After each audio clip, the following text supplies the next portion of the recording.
আর আমার আলোচনাটা মূলত হচ্ছে আমার মাস্টার্স থিসিসের উপর ভিত্তি করে আর কি। তো আমি আমার মাস্টার্স থিসিসে ওই সাম্প্রদায়িক সহিংসতার যে বয়ান, বিশেষ করে বাংলাদেশের কনটেক্সটে প্রচলিত, সেটাকেই নতুনভাবে দেখার চেষ্টা করছি, ওটাকে ডিবাঙ্ক করার চেষ্টা করছি। সো আমার আলাপটা মূলত দুই ভাগে ভাগ করা। একটা হচ্ছে প্রাথমিকভাবে হচ্ছে একটু তাত্ত্বিক আলাপ, দেন আমার এথনোগ্রাফিক ফাইন্ডিংসের আলোকে হচ্ছে কিছু প্র্যাকটিক্যাল আলাপ আর কি। সো আমি আলাপটা শুরু করতে চাইতেছি হচ্ছে জাস্ট ছোটো 3টা স্টোরি দিয়ে। সেটা হচ্ছে গত 18 এপ্রিল ফরিদপুরে, আপনারা হয়তো অনেকেই খেয়াল করছেন যে ফরিদপুরের পঞ্চপল্লী নামক একটা এলাকায় 7জন কনস্ট্রাক্টর ওয়ার্কার তাদেরকে পিটানো হয় এবং এর মধ্যে 2জন স্পট ডেড ছিলেন, 2 ভাই, এবং পরবর্তীতে আরেকজন মারা যান হসপিটালে থাকা অবস্থায়। তো এটা নিয়ে যদি আমরা মিডিয়া নেগেটিভটা দেখি, মেইন স্ট্রিম মিডিয়াতে কিন্তু অনেকগুলো মিডিয়া প্রথম আলো থেকে শুরু করে তারা একদিন পর্যন্ত এটা নিয়ে কোনো নিউজ করে নাই, এবং বাকি যে মিডিয়াগুলা এটা নিউজ করছে সেইখানে অনেকটা যেটাকে বলা হয় যে নেগেটিভ এলিমিনেশন, যে সেইখানে এই পারপেট্রেটর কারা ছিল তাদের কোনো পরিচয় দেওয়া হয়নি, এবং শিরোনামগুলো ছিল এরকম যে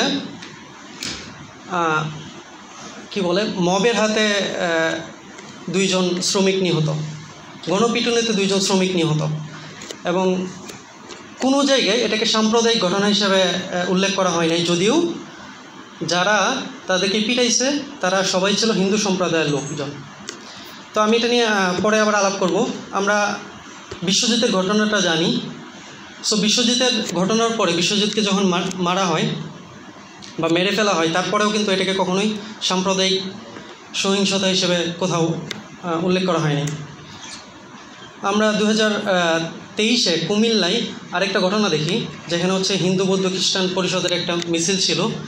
সেই মিছিলে ছাত্রলীগ এবং যুবলীগের লোকজন হামলা করে, এবং আমি যতটুকু খেয়াল করছি কোনো মিডিয়াতে সেটাকে সাম্প্রদায়িক সহিংসতা হিসেবে চিহ্নিত করা হয়নি। তো আমি জাস্ট এই আলাপটায় আবার ফিরে আসব। তো এখন একটু জাস্ট তাত্ত্বিক আলাপে ঢুকি, আমি খুব লম্বা আলাপ করবো না এগুলো নিয়ে। সো উপমহাদেশের সাম্প্রদায়িকতাকে কীভাবে দেখা হয়? সো সাম্প্রদায়িকতা ইন থিওরি যেটা বলা হয় যে হিন্দু মুসলমান সম্প্রদায়ের প্রত্যেক সম্প্রদায়ের পারস্পরিক স্বার্থের রাজনীতি, এবং এর উপর ভিত্তি করে যে অপরের উপর যে নিগ্রহ হয় সেটাকেই সাম্প্রদায়িকতা বলা হয়।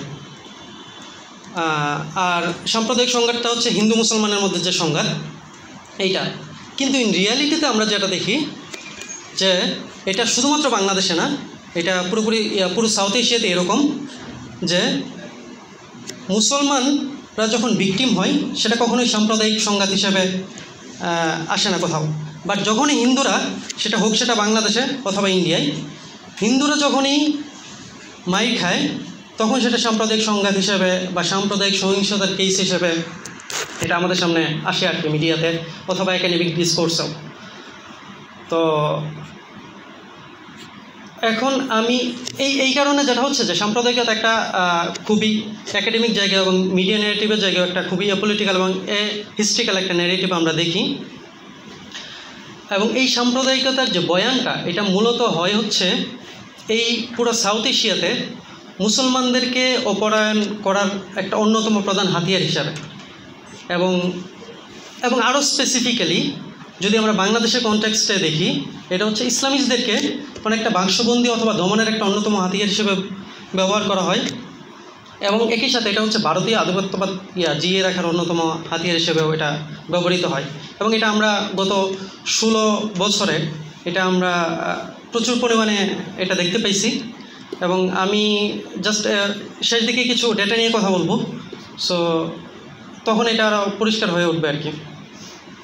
তো বাংলাদেশে সাম্প্রদায়িকতা যে বয়ানটা, এটা মূলত হচ্ছে সেকুলার, এবং বিশেষ করে বাঙালি জাতীয়তাবাদী যে ঘটনা সেখানে খুবই প্রচলিত। এবং এই ঘটনায় সাম্প্রদায়িকতাকে বাংলাদেশের সবচেয়ে বড়, if not the biggest, one of the biggest সমস্যা হিসেবে চিহ্নিত করা হয়। তো এবং এইখানে দুইটা অভিযোগ করা হয়। একটা হচ্ছে যে বাংলাদেশ কেন বাংলাদেশ সাম্প্রদায়িক, মানে তারা এখানে ডিসকোর্সটা হচ্ছে এরকম, বাংলাদেশ পুরোটাই as a country, as a nation, মানে বাংলাদেশ একটা সাম্প্রদায়িক দেশ, বাংলাদেশের মুসলমানরা বা মানুষেরা মোটা দাগে সাম্প্রদায়িক। এর কারণ কি? এটা একাডেমিকের একটা ডিসকোর্স আছে, যেটা হচ্ছে বাংলাদেশি একাডেমিকদের একটা ডিসকোর্স। সেটা হচ্ছে তাদের দাবি হচ্ছে বাংলাদেশে হচ্ছে একটা মুসলিম মেজরিটারিয়ান ন্যাশনালিজম আছে, এটা হচ্ছে একটা দাবি। আর আরেকটা হচ্ছে যে ইসলাম এবং মুসলিমরা বাই ডিফল্ট, বাই নেচার হচ্ছে খুবই রেডিকাল। তো এর ফলে যেটা হয় যে সব দোষ হচ্ছে মুসলমানের। যত ধরনের কমিউনাল কনফ্লিক্ট হয় অথবা কমিউনাল যে কোনো দ্বন্দ্বের এখানে মুসলিমরা বাই ডিফল্ট দোষী, আর হিন্দুরা হচ্ছে ভিকটিম। কারণ কি? এটার পিছনে পুরো সাউথ এশিয়াতে কমিউনালিজমের যে গবেষণা বা আলাপ, সেইখানে মুসলমানদের মানে এইটা গিভেন ধরে নেওয়া হয় যে মুসলিমরা হচ্ছে সাম্প্রদায়িক এবং হিন্দুরা হচ্ছে ন্যাশনালিস্ট। এটা ইন্ডিয়াতে খুবই জনপ্রিয় একটা বয়ান। সো এইটা বাই এক্সটেনশন বাংলাদেশেও এই বয়ানটা খুবই পুনরুৎপাদন হইতে আমরা দেখি আর কি। সো এখানে যেহেতু সব দোষ মুসলমানের, তাইলে অথবা বিশেষ করে আমরা গত 15 বছরে আমরা আর যেটা দেখি খুব স্পেসিফিক্যালি সব দোষ হচ্ছে ইসলামিস্টদের। এই ইসলামিস্টরা কারা? সেটা হইতে পারে জামাত ইসলামী, ইভেন সেটা হইতে পারে হেফাজতের মতো, যেটা হচ্ছে সেই অর্থে প্রচলিত অর্থে রাজনৈতিক কোনো প্রতিষ্ঠান না। তো তাদেরকেও এই ট্যাগ দিতে আমরা দেখি। এইখানে যেটা হচ্ছে জামাত শিবির অথবা ইসলামপন্থীরা একটা হামিদ আবাসী যেটা বলতেছেন একটা স্পঞ্জ ওয়ার্ড হিসাবে ইউজ হয়। সো জামাত শিবিরকে আপনি মানে এটা এমন একটা স্পঞ্জ ওয়ার্ড হয়ে গেছে, আপনি যা ইচ্ছা তা এখানে ঢুকাই দিতে পারেন। আপনি মৌলবাদী বলতে পারেন, সেটা জামাত শিবির অথবা হেফাজত অথবা মোটা থাকে ইসলামপন্থীরা। সো ইসলামপন্থী একটা মানে স্পঞ্জ ওয়ার্ড, তাকে আপনি মৌলবাদী ট্যাগ দিতে পারেন, তাকে আপনি সাম্প্রদায়িক ট্যাগ দিতে পারেন, তাকে আপনি যা ইচ্ছা তা বলতে পারেন, এবং সে এখানে খুব সুন্দর করে এটাকে ফিট করা যায় আর কি। সো বাংলাদেশের সাম্প্রদায়িকতার যে ডিসকোর্স আছে সেইখানে মোটা থাকে অনেকগুলো সমস্যা আছে। সেই সমস্যাগুলোর একটা হচ্ছে যে মানে প্রথম যে সমস্যাটা হচ্ছে সাম্প্রদায়িকতা নিয়ে প্রচুর আলাপ হয় এবং প্রচুর বইপত্র লেখা হয়েছে। যদিও আমি এইগুলো পড়তে গিয়ে আমি পার্সোনালি খুবই মানে আমার কাছে পেইনফুল ছিল। মানে এইগুলা এতটাই শ্যালো, মানে কোনো সাবস্টেন্স ছিল না, সব হচ্ছে জাস্ট ডিসকোর্স, জাস্ট কিছু বয়ান, কিছু ক্লেম। কিন্তু এখানে সবচেয়ে গুরুত্বপূর্ণ যে একটা জিনিস, যেটা হচ্ছে সাম্প্রদায়িকতা নিয়ে সবাই কথা বলে, কিন্তু সাম্প্রদায়িকতার কোনো সংজ্ঞা কেউ দেয় না।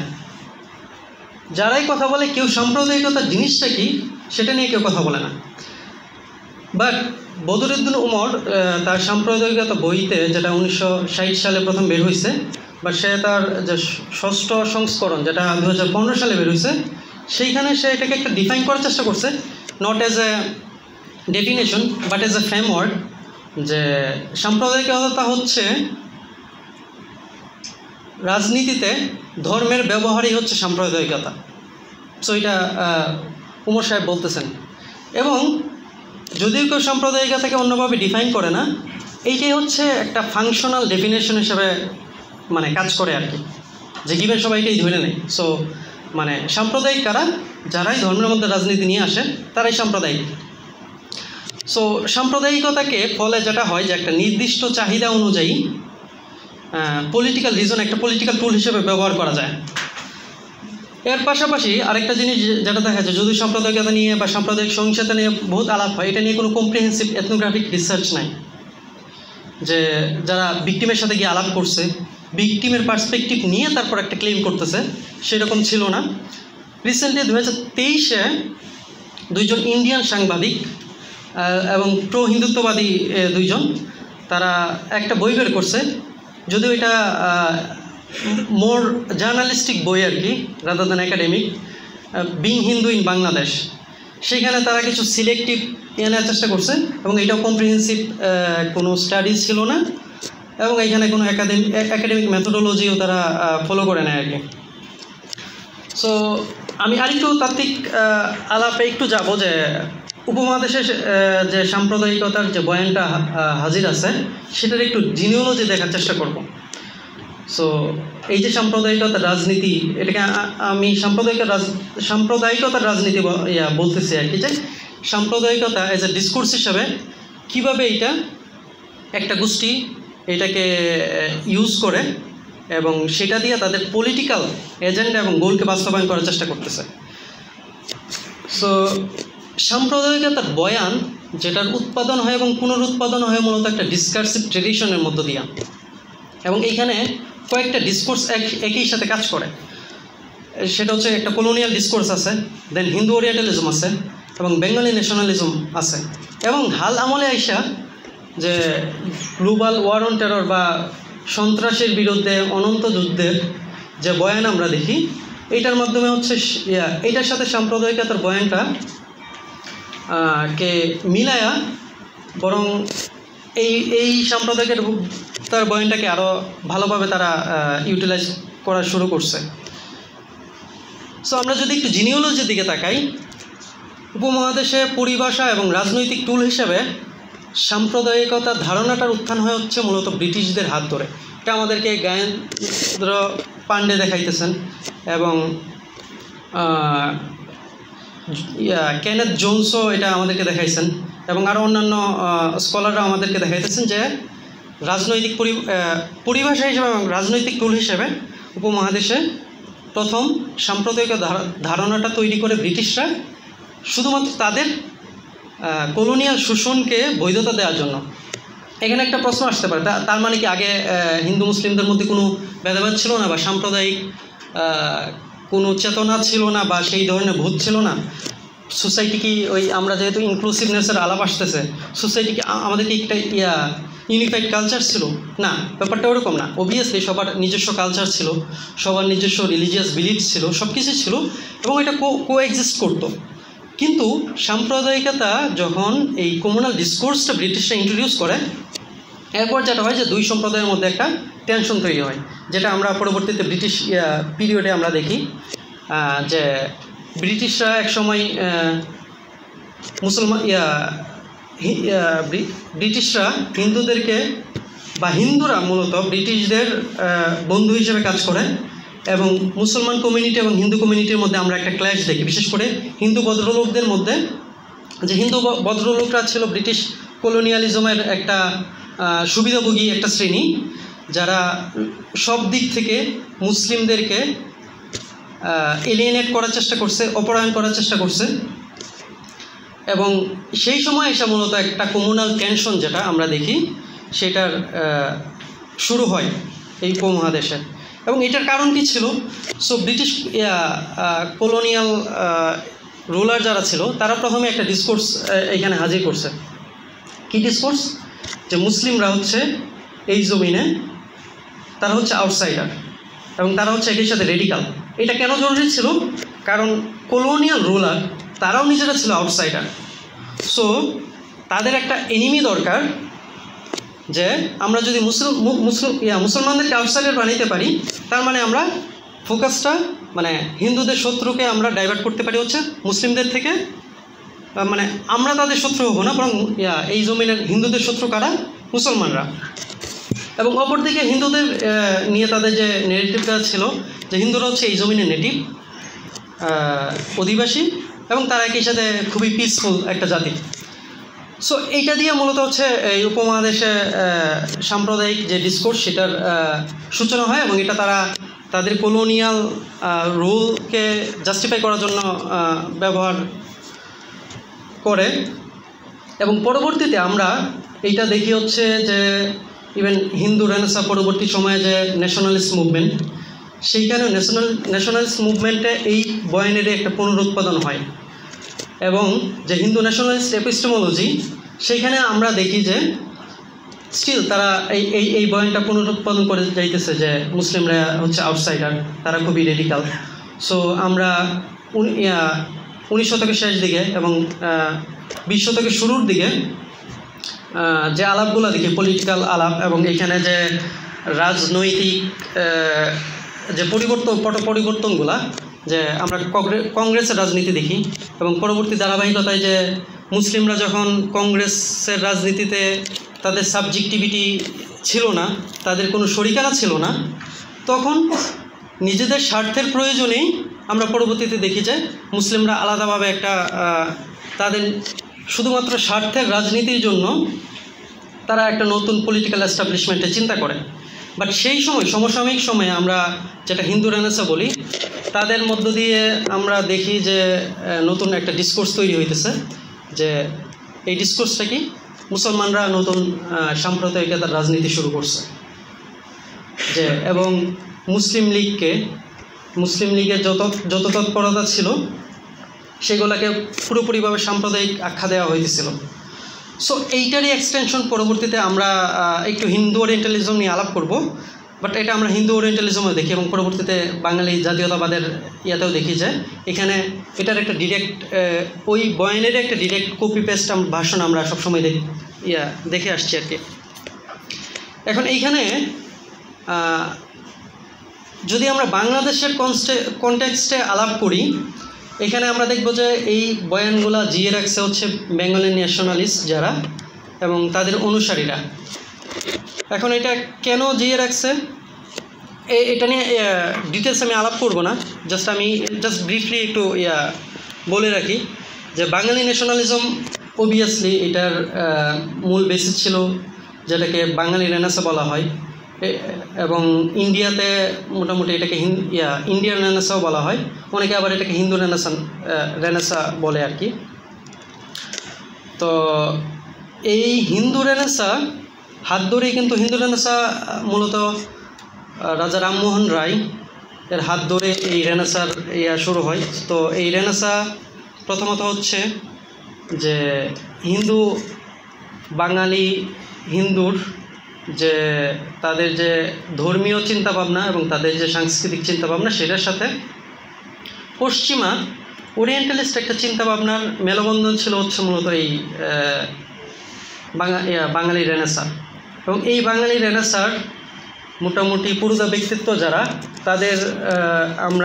তাদের যে বয়ান, তাদের যে লেখাজোখা, সেখানে আমরা প্রচুর উদাহরণ পাই যে তাদের বয়ানই ছিল হচ্ছে মূলত মুসলিমদেরকে এলিয়েনেট করার একটা বয়ান। এবং আমরা এখন এবং এটা বলা যায় যে একটা ইসলাম বিদ্বেষী বা মুসলিম বিদ্বেষী বয়ান। সো সেই বয়ানের ধারাবাহিকতাই আমরা পরবর্তীতে 20 শতকের শুরুর দিকে আমরা একটা বাঙালি ন্যাশনালিজমের একটা উত্থান দেখি, এবং এইখানে অন্যতম বড় যে পরিভাষা ছিল বা হাতিয়ার ছিল সেটা হচ্ছে সাম্প্রদায়িকতার ডিসকোর্সটা। তো সাম্প্রদায়িকতার ডিসকোর্সে আমি কোট করব না, আমি জাস্ট কিছু বৈশিষ্ট্য উল্লেখ করব তার সাম্প্রদায়িকতার বয়ানটাকে কীভাবে ফ্রেম করে। সো বাংলাদেশে সাম্প্রদায়িকতা নিয়ে যে আলাপগুলো আছে সেখানে প্রথমত হচ্ছে যে কোনো ইসলাম পন্থা বা ইসলামিক যে কোনো সিম্বলকে সাম্প্রদায়িক হিসেবে আখ্যা দেওয়া হয়।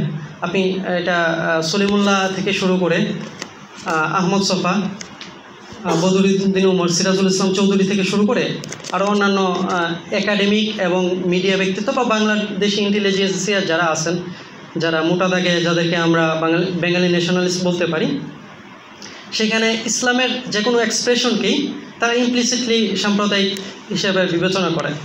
এবং এর ফলে যেটা হয়, মাদ্রাসা তাদের কাছে সাম্প্রদায়িক, ওয়াজ মাহফিল সাম্প্রদায়িক, সালাম দেয়া বা বিসমিল্লাহ পড়া, মাশাল্লাহ বলা, এগুলো সাম্প্রদায়িক।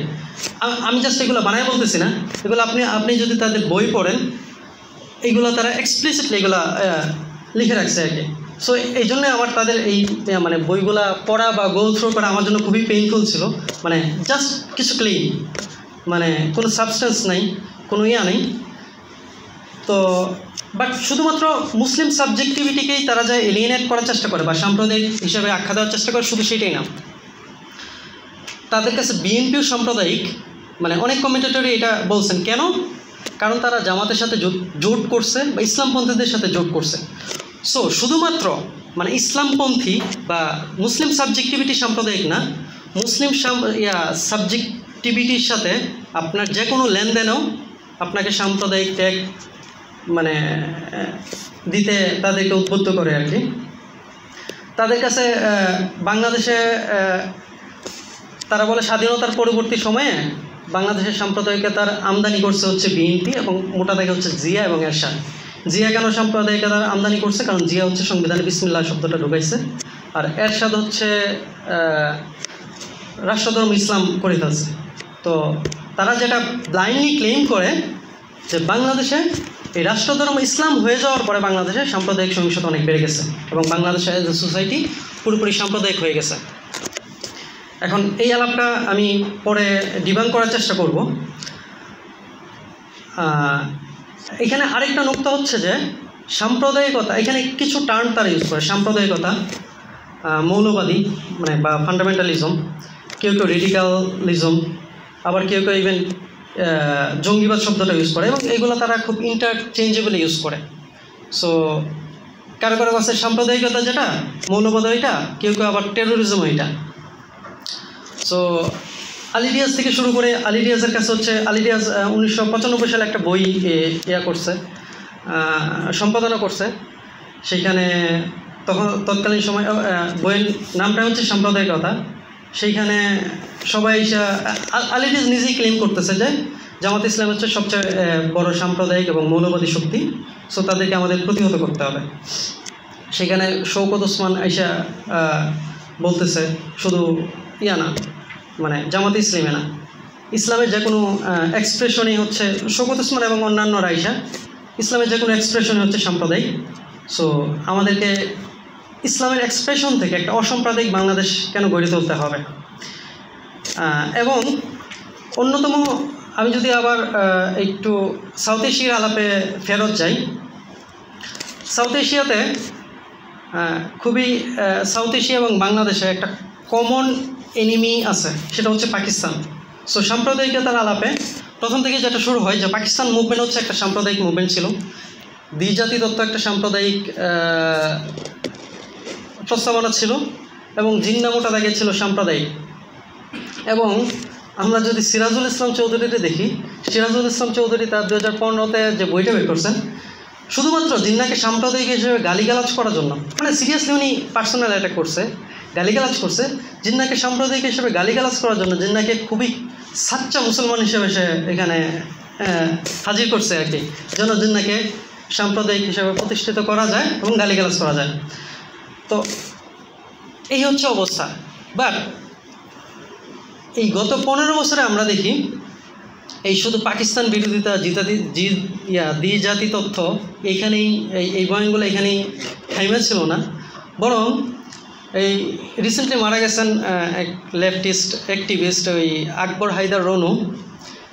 সে আইসা নতুন, মানে তাদের কাছে হচ্ছে, আমি আবারও বলি যে মৌলবাদ এবং সাম্প্রদায়িকতা দুটো হচ্ছে ইন্টারচেঞ্জেবল একটা ওয়ার্ড।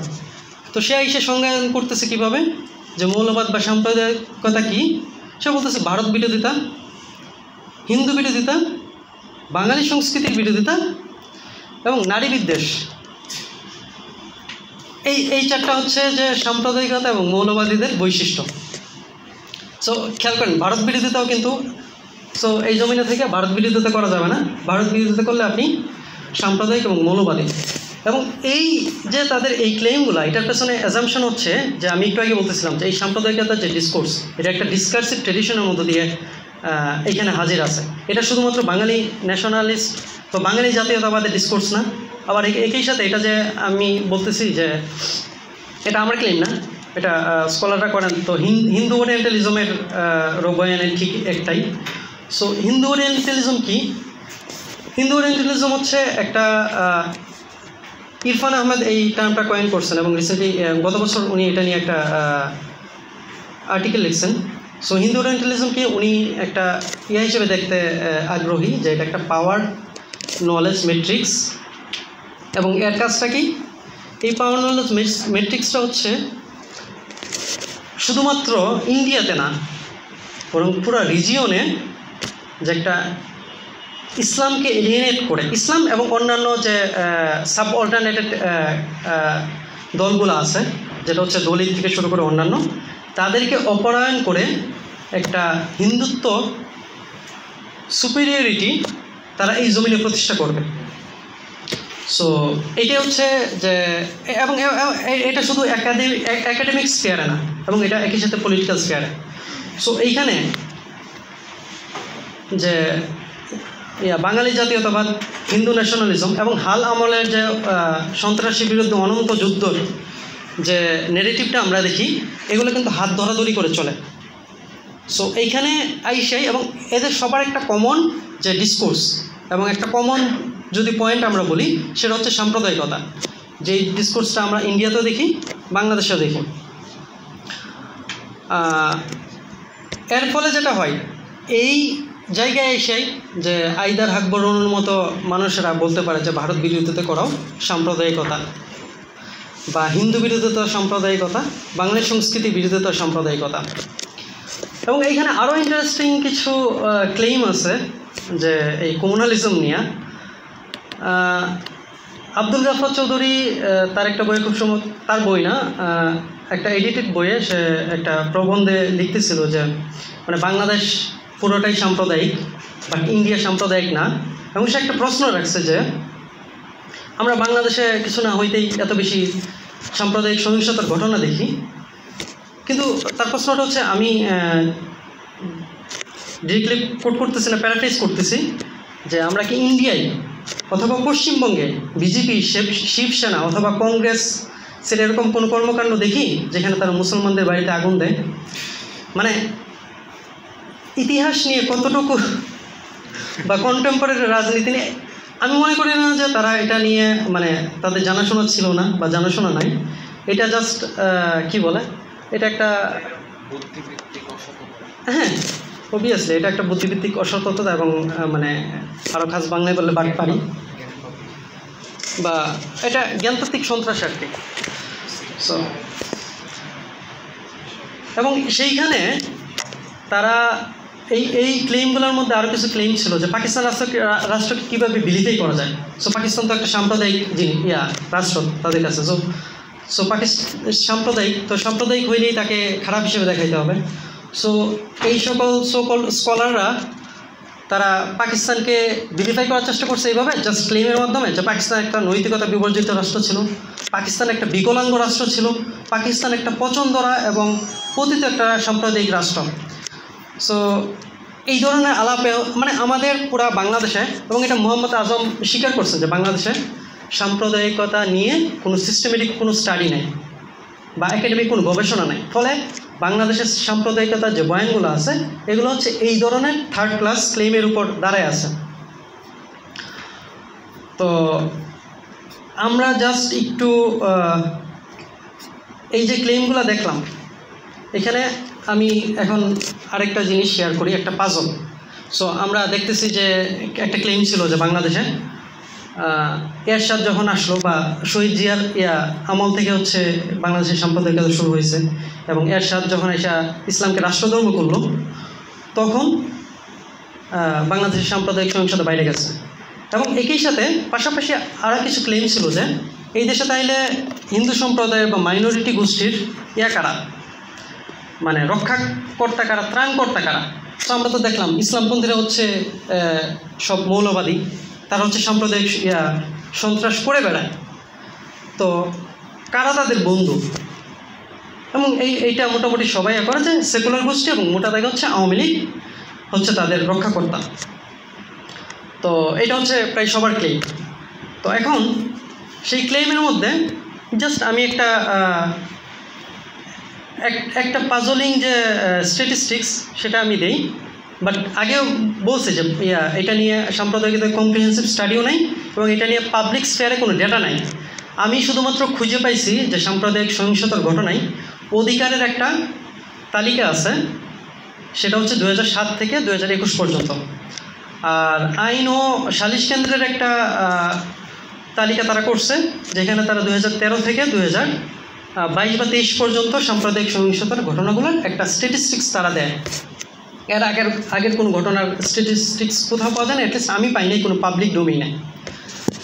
কিন্তু আমি অন্যান্য যে সকল বই আছে এবং পাশাপাশি অন্যান্য রিসোর্সগুলো ঘেটে একটা টেন্টেটিভ টাইমলাইন তৈরি করার চেষ্টা করছি এবং এইটা অনেক দিনা সিদ্দিকী থেকে শুরু করে আরও কিছু স্কলাররা তারা বলছেন যে বাংলাদেশের সর্বপ্রথম সাম্প্রদায়িক সহিংসতার যে ঘটনা সেটা মানে ৭১-এর পরে বাংলাদেশের সর্বপ্রথম সাম্প্রদায়িক সহিংসতার ঘটনা, সাম্প্রদায়িক সহিংসতা বলতে হিন্দু মুসলমান সংঘাতের ঘটনা শুরু হচ্ছে 1990।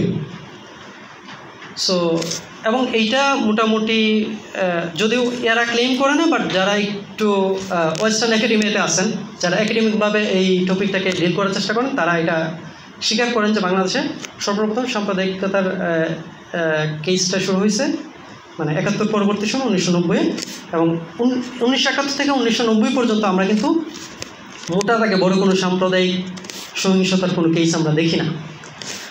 এখন 1990-এর কেসটা কী ছিল? দেখেন 1990-এর কেসে হচ্ছে 1990-এ ঢাকায় কিছু জায়গায় কিছু হিন্দু মুসলিম ক্ল্যাশ হয়, এবং এইটার পেছনে ব্যাকগ্রাউন্ড ছিল যে ইন্ডিয়ায় তখন বাবরি মসজিদ নিয়ে ওইখানে একটা ঝামেলা চলতেছিল, এবং ওইখানে শিবসেনারা যে বাবরি মসজিদ প্রাঙ্গণে তাদের একটা ওই যে রাম টেম্পলের ভিত্তিপ্রস্তর স্থাপন করে সেই সময়, এবং সেইখানে ইন্ডিয়াতে ক্ল্যাশ হয় এবং সাম্প্রদায়িক দাঙ্গা শুরু হয় বা অ্যান্টাই মুসলিম প্রোগ্রাম সেখানে শুরু হয়, সেখানে অনেক মুসলমান মারা যায়, এবং এইটার প্রতিক্রিয়ায় এখানে একটা সাম্প্রদায়িক দাঙ্গা বাংলাদেশে দেখা যায়। এবং ওইটা নিয়ে তৎকালীন নিউ ইয়র্ক টাইমসে কিছু প্রতিবেদন দেখি, কিন্তু সেইখানে কয়জন মারা গেছে এটার কোনো হিসাব কিন্তু পাওয়া যায় না। দেন আমরা সেকেন্ড কেস আমরা দেখি কিন্তু 1992 সালে। 92 সালে তো আমরা জানি যে বাবরি মসজিদ ভেঙে দেওয়া হয়, এবং বাবরি মসজিদ ভাঙার পরবর্তী সময়ে পুরা ইন্ডিয়াতে অনেক জায়গায় মুসলমানদেরকে অ্যান্টাই মুসলিম প্রোগ্রাম আমরা দেখি, মুম্বাইতে দেখি, উত্তরপ্রদেশে দেখি, যেখানে হাজার হাজার মুসলমানকে, লিটারেলি হাজার হাজার মুসলমান, শুধুমাত্র বোম্বেতে আমার এক্সাক্ট নাম্বারটা খেয়াল নেই, বাট 900-র উপরে খুব সম্ভবত মুসলমানকে শুধুমাত্র বোম্বেতে মারা হয়। এবং ইয়ার পরবর্তী বাবরি মসজিদ ধ্বংসের পরবর্তী যে সাম্প্রদায়িক সহিংসতাগুলো ছিল ইন্ডিয়াতে, এবং এইটার প্রতিক্রিয়া হিসাবে বাংলাদেশে সপ্তাহব্যাপী সেখানে হয় আর কি, সাম্প্রদায়িক সহিংসতা হয়। এবং ইন্টারেস্টিংলি যে শাহরিয়ার কবির, সে পরবর্তীতে মনে হয় 5টা না 7টা বই লিখছে শুধুমাত্র সাম্প্রদায়িক সহিংসতা নিয়ে। তার ঘাদানিকও তাদের একটা প্রোগ্রাম ছিল। তো সাধারণ মানুষ যখন রাস্তায় নামছে ইন্ডিয়ার অ্যান্টাই মুসলিম প্রোগ্রামের বিরুদ্ধে, সে নিজেও বা তার ঘাদানিক নিজেও সেটাতে সমর্থন দিছে। এবং এটা জাস্ট কিন্তু পরবর্তীতে তার বয়ানগুলো কীভাবে চেঞ্জ হয়েছে আর কি, সে নিজে ওইটাতে শুধুমাত্র পাবলিক সাপোর্টের জন্য সেখানে সমর্থন দিয়ে পরবর্তীতে সে হয়ে গেছে যে সাম্প্রদায়িক মানে মাইনরিটি শক্তির একজন রক্ষাকর্তা, এবং সে দোষগুলা মোটা থেকে মুসলমানদেরকে বা ইসলামপন্থীদেরকে দেওয়ার চেষ্টা করছে আর কি 2001-এর পরবর্তী সময়ে। তো 1992 সালে 10 জন নিহত হওয়ার একটা আমরা রিপোর্ট পাই হচ্ছে ইয়াতে নিউ ইয়র্ক টাইমসে। এরপরে 1992 থেকে 2001 পর্যন্ত মানে মোটা দাগে সেরকম কোনো রিপোর্ট মানে অ্যাটলিস্ট আমি পাই নাই যে মোটা দাগে সাম্প্রদায়িক সহিংসতার। এবং 2001-এ, এবং এটা খুবই ডিসপিউটেড, 2001-এ ইলেকশন পরবর্তী কিছু সহিংসতা হয়। তো ইলেকশন পরবর্তী সহিংসতা এখানে অবভিয়াসলি, যেটা আমরা ইভেন 2400 দেখছি, মানে কিছুদিন আগেও দেখছি যে অনেক মানুষ মারা গেছে, সেখানে হিন্দু জনগোষ্ঠীর মানুষও মারা গেছে। তো সেইটাকে অনেকেই যে 2021-এর পোস্ট ইলেকশন যে ভায়োলেন্স হয় সেখানে কিছু হিন্দু মানুষ মারা গেছে, বাট এক্সাক্ট নাম্বারটা কেউ দেয় না, সেটাকে তারা বলতে চাইতেছে যে এটা একটা কমিউনাল ভায়োলেন্স ছিল। এবং কমিউনাল ভায়োলেন্স কারা করছে? যে জোট সরকার ক্ষমতায় আসছে, মৌলবাদী সরকার বিএনপি এবং জামাত, তারা ক্ষমতায় এসেই একটা হিন্দু নিধন কর্ম ধ্বংসযজ্ঞ একটা চালাইছে, এবং এইখানে এটা একটা অ্যান্টাই হিন্দু অর্গানাইজড একটা কি বলে প্রোগ্রাম ছিল, এটা হচ্ছে ক্লেইম। যাই হোক, এর পরবর্তীতে এই 2021-কে যদি আমরা ধরেও নিই যে এটা একটা সাম্প্রদায়িক সহিংসতার ঘটনা ছিল, 2001 থেকে 2012 পর্যন্ত আমরা সেই ধরনের আপনি ইভেন মিডিয়া নেগেটিভগুলো দেখবেন 2012 পর্যন্ত আমরা কোনো সাম্প্রদায়িক সহিংসতার বড় ধরনের কোনো কেস আমরা দেখি না। 2012-তে রামু থেকে শুরু করে সারা দেশে অ্যাটলিস্ট বড় বড় 4টা সাম্প্রদায়িক সহিংসতার ঘটনা আমরা দেখি, এবং এর পরবর্তীতে 2012 থেকে গত বছর পর্যন্ত মোটামুটি বহুতগুলো সাম্প্রদায়িক সহিংসতার ঘটনা আমরা দেখি। এখন এখানে মোটা দাগের প্রশ্ন হচ্ছে যে এই মিডিয়া নেগেটিভে বা একাডেমিক ডিসকোর্সে আওয়ামী লীগকে মাইনরিটি কমিউনিটির প্রোটেক্টর হিসেবে বা সেভিয়ার হিসেবে দেখানোর চেষ্টা করা হয়। তো এই লীগের আমলে এসে 2012 থেকে কেন আমরা একটা কমিউনাল ভায়োলেন্সের একটা সার্চ আমরা দেখি? কেন হুট করে এই সময়টাতে 2012 থেকে অনওয়ার্ডস যে বর্তমান সময় পর্যন্ত সাম্প্রদায়িক সহিংসতা বাংলাদেশে বেড়ে গেছে? এটা ট্রু যে লিটারেল মানে কম্পারেটিভলি মানে এই 2012-র আগে সেরকম ঘটনা ছিল না, বাট এখানে আমরা দেখি। এবং অধিকারের যে রিপোর্ট, সেইখানে অধিকারের একটা যে স্ট্যাটিস্টিক্স 2007 থেকে 2021 পর্যন্ত তাদের স্ট্যাটিস্টিক্সে দেখানো হয় যে 20 জন হিন্দু মারা গেছেন এই সহিংসতাগুলায়। এবং তারা হচ্ছে 2021-এ যে কুমিল্লার ঘটনা, যেটা হচ্ছে পরবর্তীতে সমগ্র দেশে ছড়ায় যায়, সেইখানে আরও 8 জন মানুষ মারা যায়। সো ওইটা আসে নাই। সো এটাকে যদি আমরা ইনক্লুড করি তা আমরা ধরে নিতে পারি যে হয়তো সর্বোচ্চ 30 জন মানুষ মারা গেছে এই সময়টাতে 2007 থেকে বাট এর আগে আমরা মানে এরকম কোনো নাম্বার আমরা দেখি না। তো এটা হচ্ছে একটা পাজল যে এই সময় কেন এত সাম্প্রদায়িক সহিংসতার কেস বাইরে গেল, যখন হচ্ছে আওয়ামী লীগ সরকার ক্ষমতায়, যারা হচ্ছে মাইনরিটিদের প্রোটেক্টর, তারা ক্লেইম করে। তো এইখানে এই যে ডিসকোর্স, সেইখানে আরেকটা মানে যে একটা জ্ঞানতাত্ত্বিক যে সন্ত্রাস আমরা যেটাকে বলি, একটা তো হচ্ছে যে তারা আরবিটারি কিছু ক্লেইম করতেছে, পাশাপাশি এইখানে যেটা জিজেক যেটা বলতেছে একটা ফেক সেন্স অফ আর্জেন্সি তৈরি করে। সেটা কীরকম? মানে আমি অবভিয়াসলি ওটা জাস্টিফাই করতেছি না যে 20 জন বা 30 জন মানুষ মারা গেল, বাট এটাকে আমরা একটু মোটা আর একটু বড় পার্সপেক্টিভ থেকে দেখতে পারি। এই একই সময়ে এথনিক মাইনরিটি যারা আছে, উপজাতি যারা আছে বাংলাদেশে, 2012 থেকে অধিকারের একটা রিপোর্ট আছে, 2012 থেকে 2019 পর্যন্ত তাদের রিপোর্ট অনুযায়ী 149 জন এথনিক মাইনরিটি নিহত হয়েছে, যারা হচ্ছে মানে অ্যান্টাই এথনিক মাইনরিটি ভায়োলেন্সের শিকার হয়ে।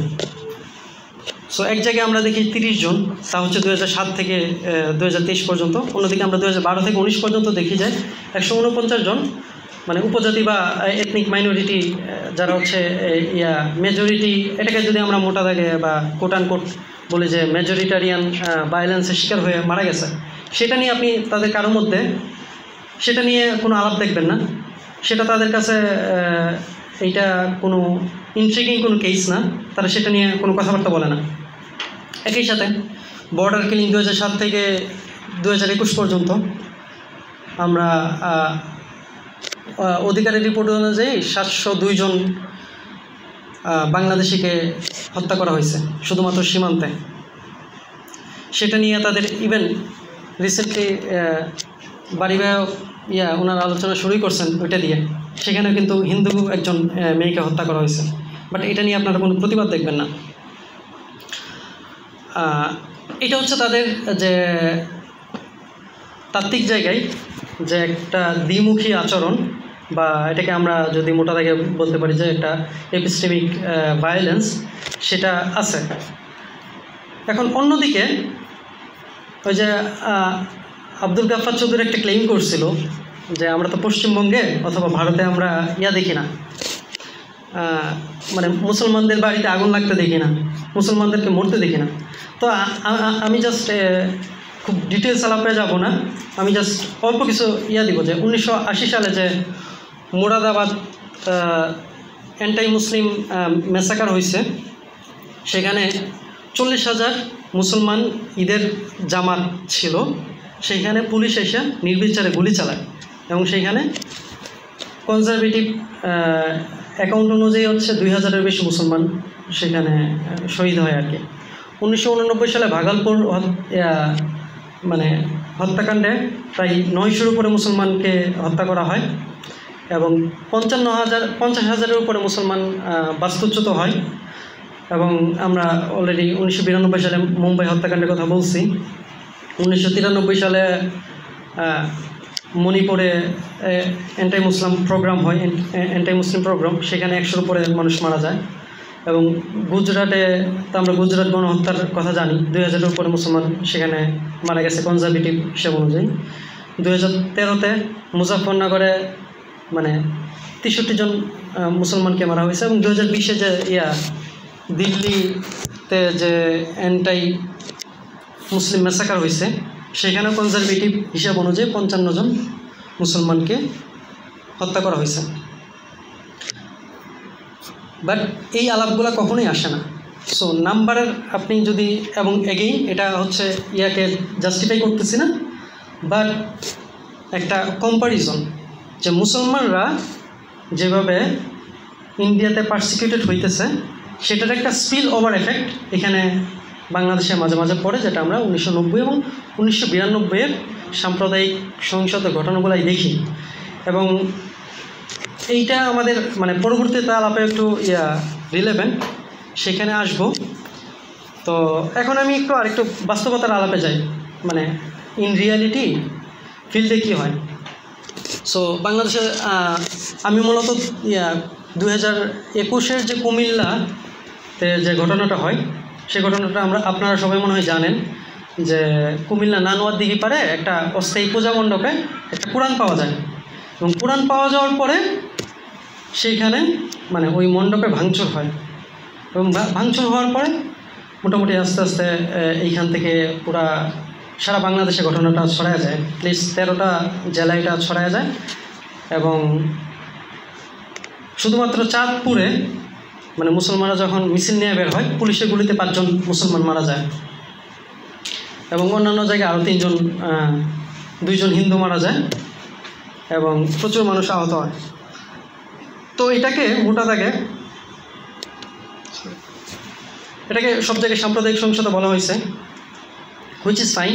এবং এইখানে একটা রেডিমেড যে বয়ান থাকে যেটা কারা করছে, ইসলামপন্থীরা করছে। তো আমার ছিল যে এটা তো জাস্ট অনেক তো ক্লেম হয়েছে এবং অনেকে হয়, তো আমি জাস্ট এই ঘটনাটা ইনভেস্টিগেট করার চেষ্টা করছি। এবং এটা আমার জন্য খুবই চ্যালেঞ্জিং একটা কাজ ছিল যে ওইখানে গিয়ে মানুষজনের সাথে কথাবার্তা বলা। এক হচ্ছে কেউ কথাবার্তা বলছে না, তার উপরে এটা ছিল খুবই একটা মানে আমি অনেক সিকিউরিটি রিস্ক নিয়েই আলাপ করছি। আমি অনেক হুমকি দামকেও পাইছি, ইভেন পুলিশ অফিসারদের থেকেও, মানে এই কাজ না করার জন্য। বাট আমি মোটামুটি একটা লম্বা সময় এক বছরের ব্যবধান, বাট 1 বছর পুরোটা সময় তো কাজ করি নাই, মানে 4টা ফেজে আমি, বাট 1 বছর সময় লাগে, 4টা ফেজে আমি এখানে কাজ করার চেষ্টা করছি। তো এইখানে খুবই মানে ইন্টারেস্টিং কিছু আমি মাঠ থেকে পাই, যে এটাকে যেটা দেখানো হয়েছে যেটা খুবই ছিল, এটা কাদের কাজ? রিলিজিয়াসলি ফ্যানাটিক একদল মুসলমান গিয়া মন্দিরে হামলা করছে এবং এখানে অনেক মানুষ মারা গেছে। বাট ওইখানে যারা আই উইটনেস ছিল, এবং এটা আমি পরবর্তীতে আমি ঘাটাঘাটি করতে গিয়ে পাই, সেই সময় এর একদিন পরে হিন্দু মহাজোটের খুব সম্ভবত জেনারেল সেক্রেটারি নাকি ওই যে গোবিন্দ প্রামাণিক মহাসচিব, হ্যাঁ, সে ওই কুমিল্লার ঘটনার একদিন পরেই ফেসবুকে এসে সে একটা ক্লেম করে, মানে একটা ভিডিওতে সেটা বলে যে এই ঘটনা হচ্ছে রাজনৈতিক উদ্দেশ্য প্রণোদিত ছিল এবং এইখানে আওয়ামী লীগের লোকজন নেতাকর্মী জড়িত ছিল। এবং এইটা বলার জন্য মানে বাংলাদেশে এগুলো কীভাবে ফাংশন করে দেখেন, শুধুমাত্র এইটা বলার জন্য সেই গোবিন্দ প্রামাণিককে সেইখানকার হিন্দু নেতারা সহ আওয়ামী লীগের নেতারা হুমকি দামকি দেয় এবং তাকে জামাতের এজেন্ট হিসাবে আখ্যা দেয়।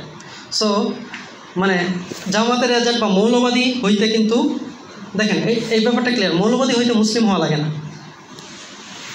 সো এই হিন্দু ন্যাশনালিস্টে মানে বাঙালি ন্যাশনালিস্টদের বয়ানে মানে যে কেউ তাদের বিরোধিতা করবে বা মুসলিম ইন্টারেস্টের পক্ষে যায় এরকম কোনো ফ্যাক্টও যদি সে বর্ণনা করে, সে বাই ডিফল্ট সে জঙ্গি, সে মৌলবাদী, এমনকি সে জামাত শিবির বা ইসলামিস্ট কোনো দলের এজেন্ট, সেটা হয়। বাট এইটা নিয়ে আপনি কোনো মিডিয়াতে, মেইনস্ট্রিম কোনো মিডিয়া এটা রিপোর্ট করে নাই।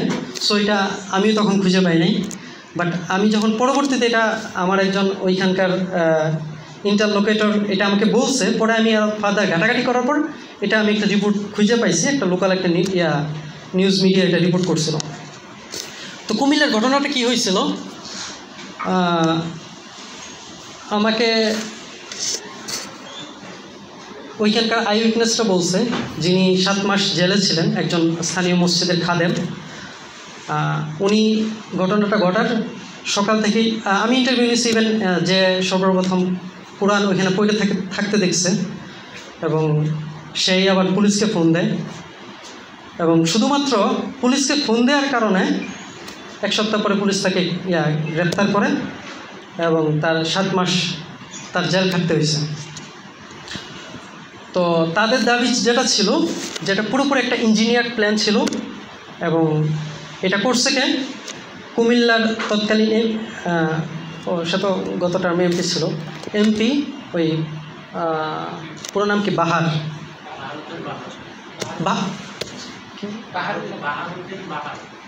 ওকে, মানে তার সারনেমটা হচ্ছে বাহার, কুমিল্লার এমপি।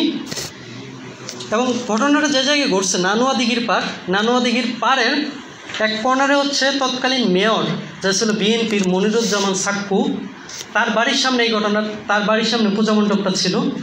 তো তার বাড়ির সামনের পূজা মণ্ডপে এই কোরআন রাখার ঘটনাটা পুরোপুরি একটা পরিকল্পিত ঘটনা। একজনকে হায়ার করা হয়, সেখানে কোরআনটার জন্য রাখা হয়, এবং এইটার মূল উদ্দেশ্য কী ছিল, যে সাক্কুকে কীভাবে ফাঁসানো যায়, যেহেতু তার বাড়ির সামনে ঘটনাটা ঘটছে, এবং এখান থেকে পরবর্তীতে অনেকে হয়েছে। এটা হচ্ছে আমার আই উইটনেস, এবং আমি এটা নিজে ভেরিফাই করতে পারি নাই, সেটা ভেরিফাই করা আমার কাজও না, বা সেটা আমার এর মধ্যেও পড়ে না।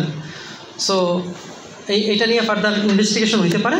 বাট আমাকে কয়েকজন আই উইটনেস যারা ইভেন জেলেও ছিলেন, এবং তারা এটা বলছেন যে ওইটা একটা স্টেজ ঘটনা ছিল। এবং তারা এটা কীভাবে জানতে পারছেন, যে এই লোকগুলো যখন গ্রেপ্তার হন, এর 2 মাস পরে কুমিল্লায় 17 নম্বর সেক্টরের একজন কাউন্সিলর, সে তার নিজের অফিসে খুন হয়, এবং তার 2 জন শীর্ষসহ, 2 জন পাতিনেতা সহ তার অফিসে একদল লোক ঢুইকে গুলি করে মেরে রেখে আসেন। এবং মিডিয়াতে এটা যেভাবে আসছে যে সে মাদক পাচারের সাথে, ওই মাদক ব্যবসার সাথে জড়িত ছিল, ওই সিন্ডিকেটের অংশ ছিল, এজন্য তাকে খুন করা হয়েছে। কিন্তু তারা আমাকে যেটা বললো, যে যারা জেলে ছিলেন, যে এটা নিয়ে জেলের ভিতরে আলাপ আলোচনা চলতেছিল, যে এই লোককে মেরে ফেলা হয়েছে কেন, কারণ কোরআন যে রাখছিল ইকরাম নামের, ইকবাল নামের যে ছেলে, হ্যাঁ, তাকে তখন গ্রেপ্তার করা হয়েছে, এবং তাকে গ্রেপ্তার করে পরবর্তীতে একটা পাগলের নাটক সাজানো হয়েছে। বাট এটা তারাও মানে 100% নিশ্চিত করতে পারেনি। বাট তারা এইভাবে আমাকে বলছে যে এটা নিয়ে কানাঘুষা ছিল জেলের মধ্যে ওপেনলি, যে এই বাহার এমপি সে মূলত ঘটনাটা ঘটাইছে হচ্ছে ওই ইয়াকে দিয়ে, কাউন্সিলরকে দিয়ে। সো কাউন্সিলর মূলত হচ্ছে এই পুরো কোরআন রাখার ঘটনা যে ছেলেটা ইকবাল ঘটাইছে তাকে হায়ার করছে, এবং পরবর্তীতে যে এখানে হামলাগুলো হয়েছে সেগুলো সব সে নিজে ডিল করছে, এবং এই ঘটনার জন্য ফাঁস না হয় এই জন্য তাকে মেরে ফেলা হয়েছে। তো এটা ছিল তাদের হচ্ছে অনেকের বক্তব্য।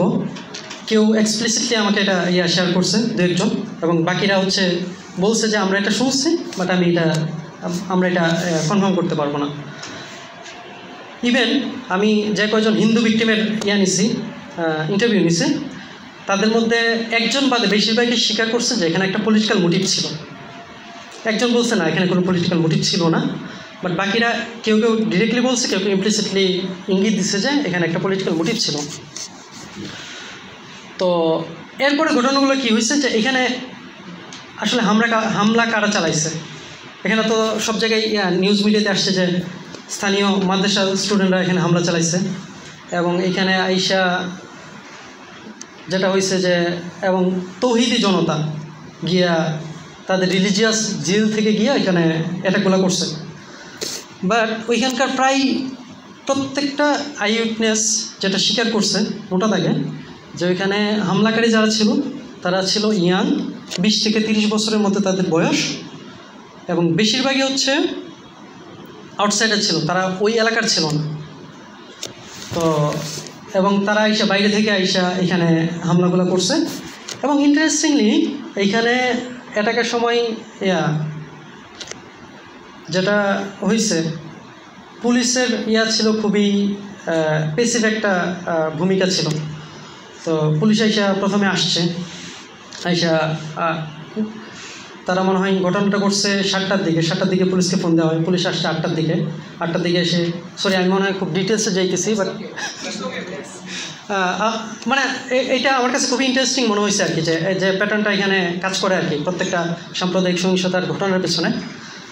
তো পুলিশ আইসা 10টা পর্যন্ত তারা ওইখান থেকে কোরআনটা সরায় নেয়। 10টার সময় কোরআনটাকে ওইখান থেকে সরানো হয়। এর মধ্যে তারা অপেক্ষা করতেছিল যে পুলিশের বড় অফিসাররা আসবে, মেয়র আসবে, এমপি সাহেব আসবে। সো এইটা হচ্ছে জনগণের মধ্যে এক ধরনের মানে আরও জনগণকে ট্রিগার করে যে অবভিয়াসলি আপনি এটাকে আগে সরাবেন।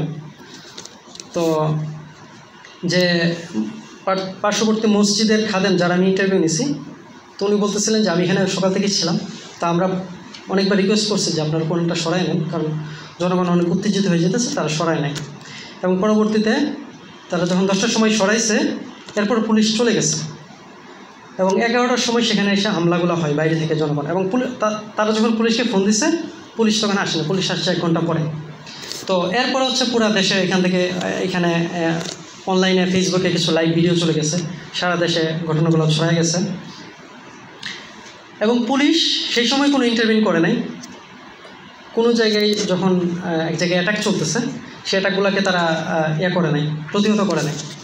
বাট 2 দিন পর থেকে তারা টার্গেটেড ওয়েতে কিছু জনগণকে মানে মানুষজনকে বিশেষ করে র্যান্ডমলি গ্রেফতার করা শুরু করছে। এবং এর একটা উদাহরণ হচ্ছে, সেই দিন রাতে আমি 2জন কুমিল্লা ইউনিভার্সিটির 2জন স্টুডেন্টের ইন্টারভিউ নিছি, যারা ওই ঘটনায় গ্রেপ্তার হয়ে 7 মাস জেল খাটছে।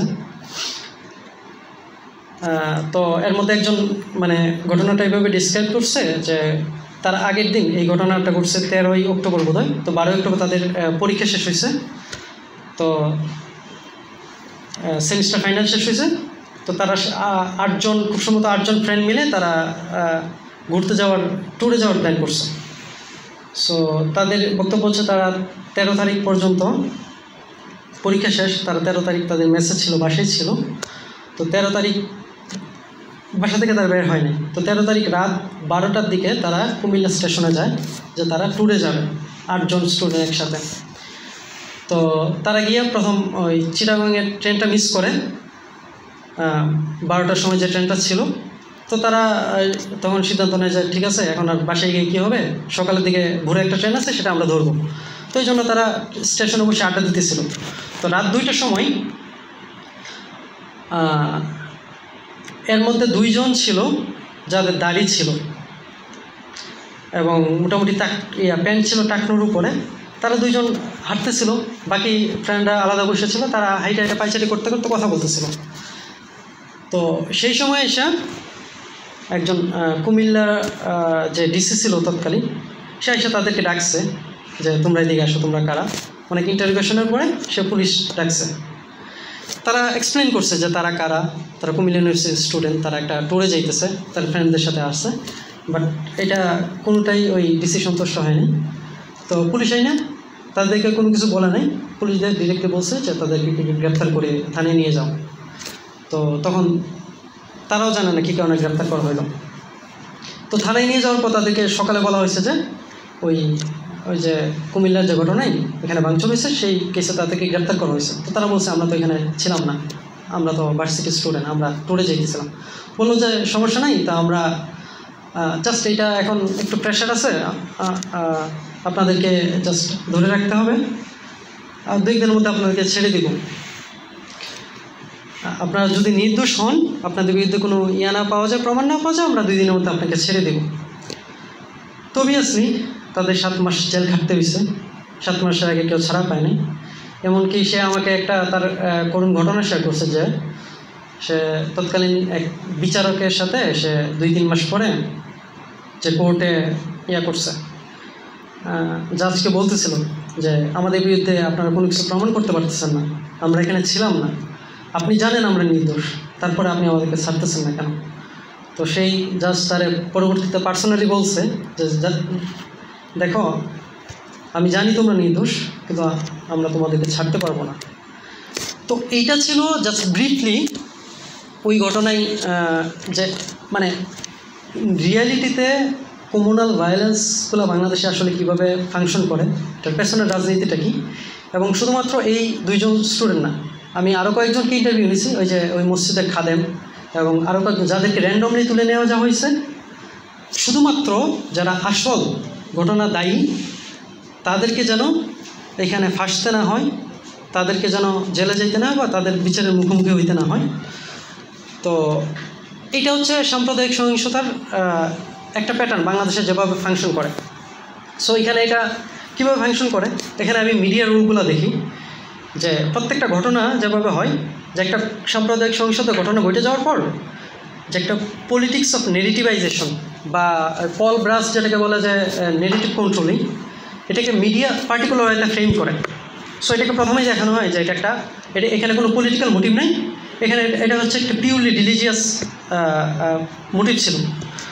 সো এরপরে যেটা হয়, যেখানে একটা ব্লেম ডিসপ্লেসমেন্ট নামে একটা ফেজ থাকে, এখানে একটা পার্টিকুলার গোষ্ঠীর উপর সেই ব্লেমটা দেওয়া হয়। সো এই ব্লেমটা যখন আপনি সাকসেসফুলি ডিসপ্লেস করলেন, যে একটা গ্রুপকে আইডেন্টিফাই করলেন যে তারা এটার পেছনে ছিল পারপেট্রেটর হিসাবে, দেন যেটা হয় পলিটিক্স অফ ক্রিমিনালাইজেশন চলে, যে সো এটা তো হচ্ছে ক্রিমিনাল। সো এই ক্রিমিনাল কারা? সো এই ক্রিমিনাল হওয়ার জন্য পার্টিকুলার কিছু প্যাটার্ন আছে। সো এই প্যাটার্নটা আমরা গত 15 বছরে অনেক বেশি দেখি। এটাকে যদি আমরা ওই একটু আগে বাড়ি ভাই বলতেছিলেন, আসলে এমবেপের যে ইয়েটা আর কি, নেক্রোপলিটিক্স, যে মানুষ কীভাবে এখানে বাংলাদেশে, আমি বরং এটাকে এইভাবে দেখতে আগ্রহী, গত 16 বছরে মুসলিমরা ছিল কাইন্ড অফ সার্টেন আইডেন্টিফায়াবল বডিজ, বা যেসব বডিকে আপনারা খুব সহজে ক্রিমিনালাইজ করা যায়, বা যারা ছিল কাইন্ড অফ জীবন্ত লাশ, যে নেক্রোপলিটিক্সের শিকার হয়ে যে তারা একটা জীবন্ত লাশ হিসেবে জীবনযাপন করতে হয়েছে, যে আপনাকে যে কোনো সময় আপনাকে যে কোনো ট্যাগ দেওয়া যাবে, আপনাকে ভিলিফাই করা যাবে। সো এবং এইটা দিয়ে আপনাকে হিউম্যানের কাতার থেকে, মানুষের কাতার থেকে নমানসীকরণের একটা প্রক্রিয়া চলতেছিল। সো আপনার যদি আপনার শরীরে যদি কোনো মুসলিম চিহ্ন থাকে, তার মানে আপনি একটা আইডেন্টিফায়াবল বডি বা বডি প্রোফাইলিং করে আপনাকে খুব সহজেই মানুষের কাতার থেকে নামানুষ করে দেওয়া যায়, এবং সেখানে আপনাকে খুব সহজে ক্রিমিনালাইজ করা যায়। এবং আপনি কেন ক্রিমিনাল? কারণ আপনি মৌলবাদী, আপনি সাম্প্রদায়িক, এবং আপনি সমাজের জন্য হুমকি স্বরূপ। সো আপনার স্থান কী হবে? আপনাকে মেরে ফেলা যায়, আপনাকে কি বলে, জেলে বন্দি করা যায়। হ্যাঁ। সো এবং ফলে যেটা হয় যে এটাকে আমরা ওই লাশতন্ত্র দিয়ে ব্যাখ্যা করতে পারি, বা আগামবেনের হোমোসেকার দিয়ে ব্যাখ্যা করতে পারি, যে মুসলমানদের লাইফ আসলে মূলত একটা হোমোসেকার হয়ে গেছিল। সো প্রত্যেকটা সাম্প্রদায়িক সহিংসতার পরে, যেটা আমরা সকল সাম্প্রদায়িক সহিংসতা বলি, সাম্প্রদায়িক সহিংসতার পরে মুসলমানরা যেহেতু অলরেডি একটা হোমোসেকারের মতো একটা লাইফ লিড করতেছে, বা একটা জীবন্ত লাশ হিসেবে জীবনযাপন করতেছে, সো তাদেরকে খুব সহজেই এই ঘটনার পেছনে জড়িত দেখায়া তাদেরকে অ্যারেস্ট করা যায়, তাদেরকে জেলে পড়া যায়, অথবা তাদেরকে ক্রস ফায়ারে দিয়ে মেরে ফেলা যায়, এবং এটা নিয়ে কেউ কোনো প্রশ্ন করে না। তো এবং এইটা হয় হচ্ছে পলিটিক্স অফ ক্রিমিনালাইজেশন যখন হয়, মিডিয়াতে এস্টাবলিশ করা হয় যে এটা মৌলবাদীদের কাজ। দেন যে পুলিশ বা যে অ্যাডমিনিস্ট্রেশন প্রত্যেকটা ঘটনার পরে তারা কোনো ইন্টারভিউ করে না ঘটনার সময়, যখন ঘটনাগুলো ঘটতে থাকে তার পরবর্তীতে তারা একটা হুইচ আনতে যায়, তখন সেখানে গিয়ে র্যান্ডমলি মানুষজনকে করে। এবং আমার একটা কনক্লুশন ছিল যে এই আওয়ামী লীগ আমলে গত যে ঘটনাগুলো ঘটছে সাম্প্রদায়িক সহিংসতা, সেখানে দুইটা শ্রেণী ভিকটিম হয়। একটা হচ্ছে যে সাধারণ হিন্দু জনগণ, যারা হচ্ছে এই ইঞ্জিনিয়ার প্রত্যেকটা কমিউনাল ভায়োলেন্সের ঘটনার একটা কোলাটারাল ড্যামেজ হয়, জাস্ট তারা হচ্ছে কোলাটারাল ভিকটিম।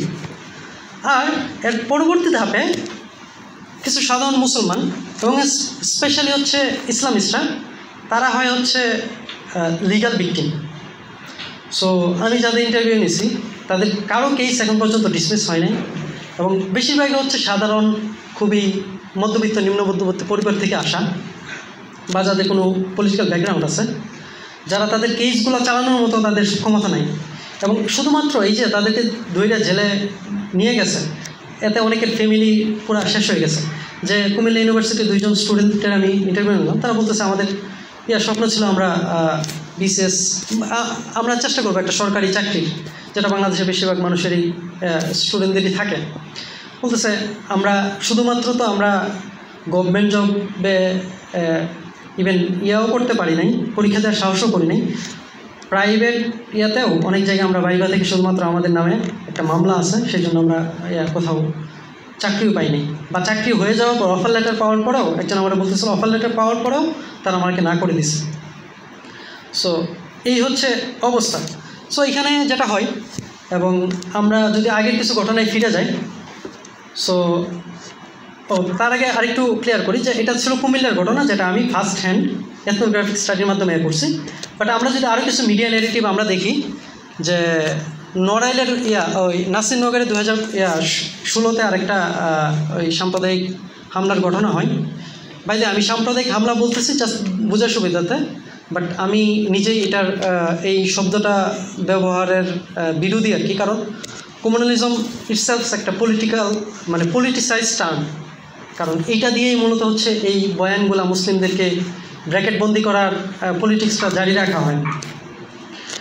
তো এই যে 2016 সালে নাসিরনগরে যে ঘটনাগুলো হয়, পরবর্তীতে অনেকে আসছে, সেখানে মূলত নেতৃত্ব দিচ্ছে সেই ভায়োলেন্সে, এর মধ্যে 3 জন ছিল আওয়ামী লীগের লিডার, এবং যারা পরবর্তীতে ইভেন তাদের শাস্তি হয়ে যাওয়ার পরেও তারা আওয়ামী লীগ থেকে নমিনেশন পাইছিল।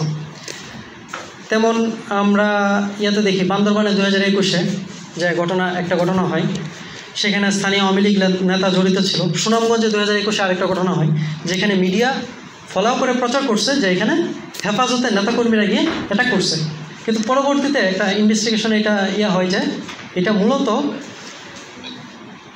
এটা অর্গানাইজ করছে হচ্ছে, লিড দিছে হচ্ছে আওয়ামী লীগের এক লোকাল নেতা। তো এখানে হচ্ছে এইভাবে মূলত ফাংশন করে।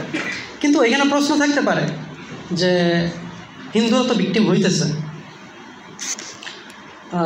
এবং ঠিক আছে এটা আওয়ামী লীগের লিডাররা এটা অর্গানাইজ করে, বাট এখানে পার্টিসিপেন্ট তো অনেকে আমরা ধরি যে বেশিরভাগ হয়তো টাকার জন্য আসছে এটা করতে, বা আওয়ামী লীগের সমর্থক কর্মী বাহিনী, বাট এখানে সাধারণ মানুষের পার্টিসিপেশন তো ছিল, তাও তৌহিদি জনতার পার্টিসিপেশন তো ছিল। তো এইটাও আমার রিসার্চের একটা কোয়েশ্চেন ছিল যে কেন এই গত এতদিন ধরে, যেখানে আমরা তেমন ওই যে 71 পরবর্তী সময় থেকে 2012 পর্যন্ত তেমন কোনো বিচ্ছিন্ন কিছু ঘটনা ছাড়া আমরা ওই ইয়াগুলো দেখি না, সাম্প্রদায়িক সহিংসতা ঘটনা দেখি না, 2012 থেকে হুট করে কেন এই ঘটনাগুলো বাড়তে থাকলো, অথচ এখানে হচ্ছে আওয়ামী লীগ সরকার ক্ষমতায়, একটা সেকুলার সরকার ক্ষমতায়। তো এইটার পেছনে ওই যে প্রথমে বলতেছিলাম যে এখানে যে ইন্ডিয়ার যে অ্যান্টাই মুসলিম প্রোগ্রাম আছে, ইন্ডিয়ায় মুসলিম পারসিকিউশন, সেটা একটা স্পিল ওভার এফেক্ট আছে। পাশাপাশি এটা আই উইটনেসদের অনেকেই যেটা স্বীকার করছেন, যারা হয়তো টু সাম এক্সটেন্ট ইনভলভ ছিলেন ওই কুমিল্লার ঘটনায়ও, যে বাংলাদেশে কিন্তু আমরা একটা অ্যান্টাই ইন্ডিয়ান সেন্টিমেন্ট আমরা মানুষে দেখি, এবং আমি এটা এবং একটা হচ্ছে মুসলিমদেরকে, এই যে আমরা যেটা বললাম যে মুসলিমরা একটা হোমোসেকারের মতো একটা লাইফ লিড করছে, বা মুসলিমরা ওই নেক্রোপলিটিক্সের শিকার হয়ে প্রতিনিয়ত এলিনেটেড হয়েছে। সো এবং এখানে আমরা দেখি যে বিগত সরকারের পলিসিগুলা প্রো ইন্ডিয়ান পলিসি ছিল, বাট প্রো ইন্ডিয়ান নট যে প্রো ইন্ডিয়ান এবং অ্যান্টাই মুসলিম পলিসির কারণে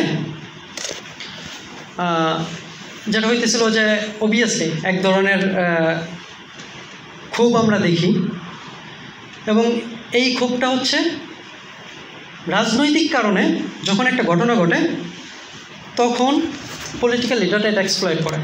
বাট এইটার পাশাপাশি আরেকটা জিনিস যেটা মিডিয়াতে কখনোই করা হয় না, সেটা হচ্ছে যে আপনি প্রত্যেকটা ঘটনার পেছনে দেখেন যতগুলা সাম্প্রদায়িক সহিংসতা, সকল সাম্প্রদায়িক সহিংসতার ঘটনাই প্রত্যেকটার একটা ব্যাকগ্রাউন্ড ছিল, একটা কারণ ছিল। এইদার কোরআন অবমাননার ঘটনা, অথবা আল্লাহ রাসূল সাল্লাল্লাহু আলাইহি ওয়াসাল্লামকে অবমাননার ঘটনা, বা ইসলামকে অবমাননার ঘটনা, এইরকম একটা প্রিটেক্সট ছিল।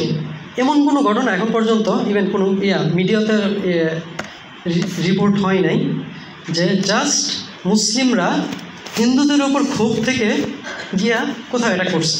প্রত্যেকটা ঘটনার পেছনে এরকম একটা প্রভোকেটিভ ব্যাকগ্রাউন্ড ছিল। সো এবং প্রত্যেকটা ঘটনাই ইয়ারা জড়িত ছিল। সো আপনি যখন প্রভোক করবেন, এবং এটাকে সাবা মাহমুদ বলতেছেন হচ্ছে মোরাল ইনজুরি।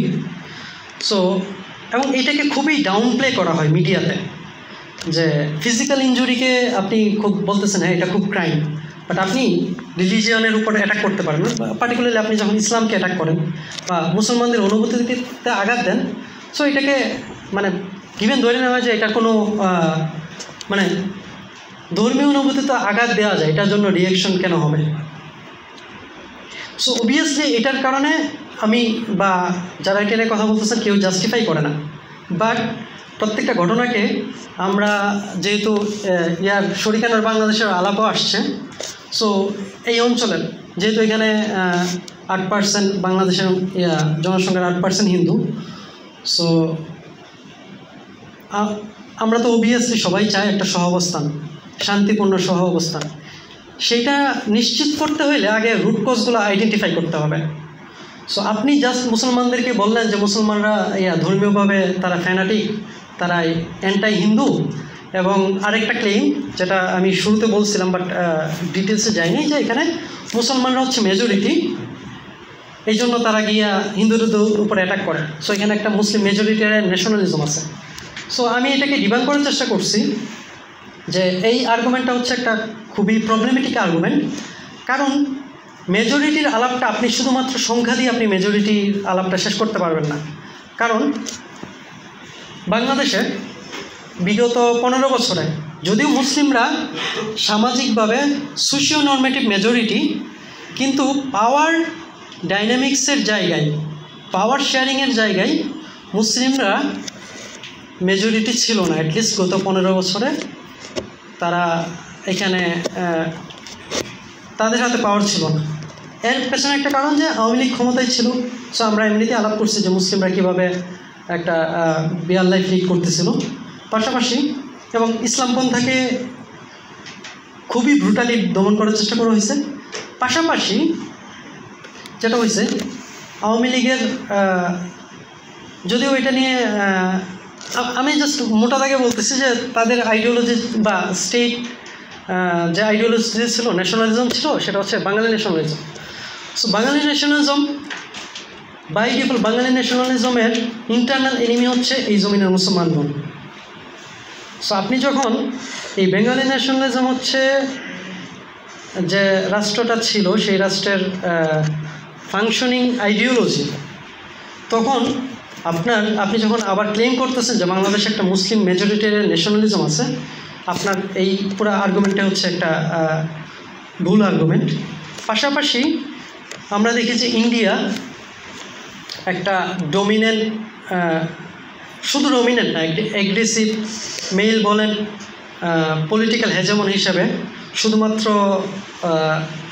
হাজিরই না, বরং বাংলাদেশের ইন্টারনাল পলিটিক্স থেকে শুরু করে, বর্ডার হত্যা থেকে শুরু করে তারা এই দেশের পলিটিক্সে খুব ব্রুটালি ইন্টারফেয়ার করছে। সো এরকম একটা পলিটিক্যাল হেজেমন যখন আপনার পলিটিক্সে ডিরেক্ট ইন্টারফেয়ার করে, তখন এইখানে মুসলিম মেজরিটারিয়ান ন্যাশনালিজমের আলাপটা বা ক্লেইমটা খুবই প্রবলেমেটিক।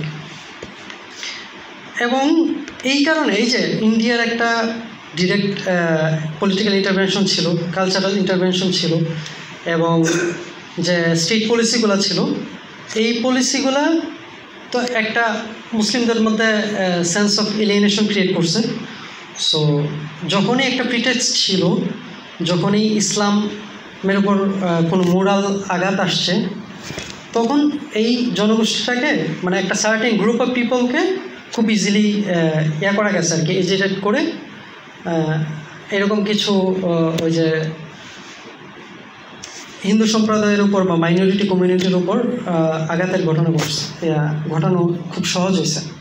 বাট এখানে আরেকটা ইন্টারেস্টিং ব্যাপার আছে, যেটা আমরা রিসেন্টলি ওই যে 5 আগস্টের ঘটনার পরে আমরা দেখি যে এই যে ফেক সেন্স অফ একটা আর্জেন্সি কিন্তু বাংলাদেশের মিডিয়াতে না, ইন্ডিয়ার মিডিয়াতেও তৈরি করা হয়েছে, যে বাংলাদেশে হাজার হাজার মানে অ্যাজ ইফ মানে নেগেটিভগুলো এরকম ছিল, যে নিউজ রিপোর্টিংগুলো এরকম ছিল যে বাংলাদেশে মনে হয় হাজার হাজার কী বলে হিন্দুদেরকে মাইরে ফেলা হইতেছে, এবং এটা নিয়ে প্রচুর রিপোর্টিং হয়েছে। কিন্তু এখানে আমরা যেটা দেখি, এবং এইগুলো নিয়ে অনেক স্ক্রিনশটও ফাঁস হয়েছে পরবর্তীতে, যে অ্যাটাকগুলোর পেছনে কারা ছিল, কারা এই অ্যাটাকগুলোতে জড়িত ছিল, যেন মানে ইসলামপন্থীদের উপর দোষ দেওয়া যায়। এবং আমি রিসেন্ট 2টা ঘটনা বলবো, যে 19শে আগস্ট নেত্রকোনায় মন্দিরে আগুন দিতে গিয়ে 2 যুবক এলাকাবাসীর হাতে গ্রেপ্তার হয়েছে। দুই হিন্দু যুবক মন্দিরে আগুন দিতে গিয়ে যেন দোষটা মুসলমানদের উপর চাপানো যায়, তারা পরে এলাকাবাসীর হাতে আটক হয়েছে। এবং এটা গত 19 আগস্টের ঘটনা নেত্রকোনায়। গত 22শে আগস্ট মৌলভীবাজারে অন্য একজনকে ফাঁসাইতে গিয়া এক হিন্দু ব্যক্তি নিজেদের মন্দিরে আগুন দেওয়ার চেষ্টা করছে।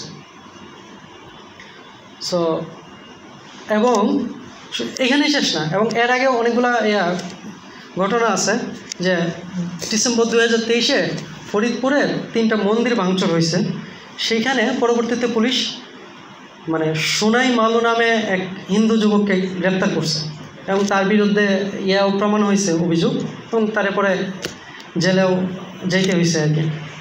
কিন্তু সমস্যা যেটা, এই আলাপগুলা, এই যে সাম্প্রদায়িকতার ডিসকোর্স বা যে বয়ান অথবা মিডিয়া রিপোর্টিং, সেইখানে আমরা কখনো এটাকে দেখি না। এই আলাপগুলা সেখানে কোনোভাবেই আসে না। অথচ এই আলাপগুলা না আসলে এখন এই যে মুসলমানদেরকে, যাদেরকে একটু আগে আমরা বলতেছিলাম যে একটা গ্রুপকে খুব ইজিলি এজিটেট করা যায়, এটাকে জিজেক যেটা বলতেছেন যে এটা একটা অবজেক্টিভ ভায়োলেন্স, যে ভায়োলেন্সটা খুবই নর্মালাইজড হয়ে গেছে। যে সাবজেক্টিভ ভায়োলেন্স হচ্ছে খুবই ফিজিক্যাল ভায়োলেন্স, যেটা আমরা দেখতে পারি, বাট অবজেক্টিভ ভায়োলেন্স, যেটাকে উনি আবার 2টা ক্যাটাগরিতে ক্যাটাগরাইজ করছেন, একটা হচ্ছে সিস্টেমিক ভায়োলেন্স আর একটা হচ্ছে সিম্বলিক ভায়োলেন্স। এটা হচ্ছে সিস্টেমের মধ্য দিয়ে এভরিডে লাইফে এমনভাবে এমবেডেড যে, এবং এটা এমনভাবে নর্মালাইজড যে এইটা নিয়ে আর কেউ কথাই বলে না। সো এই যে মুসলিমদের উপর যে রিপ্রেশনটা, এটা এইভাবেই খুব নর্মালাইজড হয়ে গেছিলো। এবং এটা একটা এই সিস্টেমিক ভায়োলেন্সটা, এবং সিস্টেমিক ভায়োলেন্স এবং সিম্বলিক ভায়োলেন্স যেটা হয়েছে, যে মিডিয়া রিপোর্টগুলো প্রতিনিয়ত ডিসকোর্সের মাধ্যমে আপনি মুসলমানদেরকে মৌলবাদী বলতেছেন, মুসলমানদেরকে সাম্প্রদায়িক বলতেছেন। এইটার ফলে যে তার ওই যে 2006-এ 6 সাইডওয়েজ অফ ভায়োলেন্স নামে তার বইটা, সেখানে বলতেছে যে এই যে অবজেক্টিভ ভায়োলেন্স, সেটা এক সময় মানে ট্রিগার্ড হইলে সে কাইন্ড অফ অবজেক্টিভ ভায়োলেন্সে রূপ নিতে পারে আর কি, বা অবজেক্টিভ ভায়োলেন্স ঘটাইতে এখানে একটা অনুঘটক হিসেবে কাজ করে আর কি। সো এই সমস্যাগুলো অ্যাড্রেস না করে কখনোই সাম্প্রদায়িক সহিংসতার আলাপটা বা এটার কোনো সমাধান পাওয়া সম্ভব না। এবং আরেকটা যেটা জিনিস যে মিডিয়াতে যেটা বলতেছিলাম যে মোরাল ইনজুরি নিয়ে মোরাল ইনজুরিকে ডাউন প্লে করা হয়, যে যে ধর্মের উপর আঘাত হানলে এটা কোনো কিছুই না, এটা নিয়ে কোনো রিয়েকশনটাকেও ক্রিমিনালাইজ করা হয়, যে আমার ধর্মের উপর আঘাত আসছে, আমি এটাকে যদি ইভেন মৌখিকভাবে প্রতিবাদ করি তখনও আমাকে মৌলবাদী বলা হবে। সো এইটা নিয়ে ধরেন তালাল আসাদ, সাবা মাহমুদের কিছু কাজ আছে। তো আমি এমনিতে মনে হয় কথা বলে ফেলছি, আর মানে লম্বা করতে চাইতেছি না। তো জাস্ট আমি যদি কনক্লুশনে যেটা বলি, যদি শেষ করি আর কি, তো সাম্প্রদায়িক সহিংসতার আমরা শুধু গত 15 বছরে না, এটা হচ্ছে আমরা ইভেন বাঙালি ন্যাশনালিস্টদের হাত ধরে আমরা গত শতক থেকেই 20 শতকের শুরু থেকেই আমরা এক ধরনের বয়ান দেখতে পাইতেছি যে মুসলিমরা হচ্ছে সাম্প্রদায়িক, মুসলিমরা জঙ্গিবাদী এবং মৌলবাদী। এই বয়ানটা গত 15 বছরে আমরা অনেক বেশি পরিমাণে দেখছি, এবং গত 15 বছরে যেহেতু এই অঞ্চলে কিছু সাম্প্রদায়িক সহিংসতার ঘটনা ঘটছে, সো এটাকে আরও নতুন করে রিইনফোর্স করা হয়েছে। কিন্তু এটার আসল কারণটা কি, বা রিয়ালিটিতে এইটা কিভাবে ফাংশন করে, এটা নিয়ে কেউ এটাকে মানে করে দেখার প্রয়োজনীয়তা বোধ করে নাই।